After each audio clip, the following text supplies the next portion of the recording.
జగిత్యాల జిల్లాకు చెందిన ముగ్గురు మహిళలు మహారాష్ట్రలోని ఉద్గిరి ప్రాంతం వద్ద వరద నీటిలో చిక్కుకుని గల్లంతయ్యారు. జగిత్యాల పట్టణం టీఆర్ నగర్కు చెందిన హసీనా, సమీనా, ఆఫ్రిన్ అనే ముగ్గురు మహిళలు సోయబ్ అనే మరో వ్యక్తితో కలిసి బస్సులో మహారాష్ట్రలోని నాందేడ్లో బంధువుల ఇంట్లో వివాహానికి వెళ్లారు. తిరుగు ప్రయాణంలో బస్సు దొరకకపోవడంతో ఓ కారును అద్దెకు మాట్లాడుకుని వస్తుండగా ఉద్గిరి వద్ద వరద ప్రవాహంలో కొట్టుకుపోయారు. సోయబ్ ప్రమాదం నుంచి బయటపడగా కారు డ్రైవర్ సహా ముగ్గురు మహిళలు వరద నీటిలో కొట్టుకుపోయారు.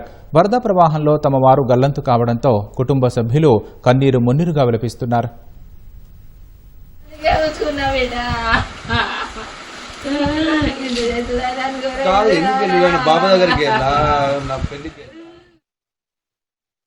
నిన్న పొద్దున 10 గంటలకు ఉద్గూర్ అంటే మహారాష్ట్రలో పెళ్లి ఉంటే టీఆర్ నగర్ నుంచి వెళ్ళి ముగ్గురు, ఆరుమూరు నుంచి ఒక బాబు నలుగురు పెళ్లికి వెళ్ళడం జరిగింది. వాళ్ళు ఎన్నోళ్ళే పెళ్లి అయిపోయిన బస్సులు దొరకకుంటే కారు రెంట్కు మాట్లాడుకొని రాగా అక్కడున్న డ్యాముతో మరి చెరువు తెగి వాళ్ళు రాగా కారులకు గల్లంతవడం జరిగింది. దాంట్లో ఒక సోయబ్ అనే పిల్లాడును కార్ డ్రైవర్ సేఫ్గా ఉన్నారు వాళ్ళు చెప్పడం కూడా జరిగింది.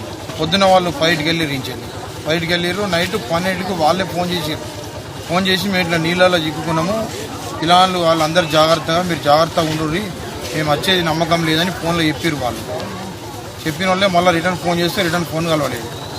నైట్ 2కి వాళ్ళ ఫ్యామిలీ నుంచి వెళ్ళి వాళ్ళ భర్తలు వాళ్ళు వెళ్ళిరండి. నైట్ 12కి జరిగింది.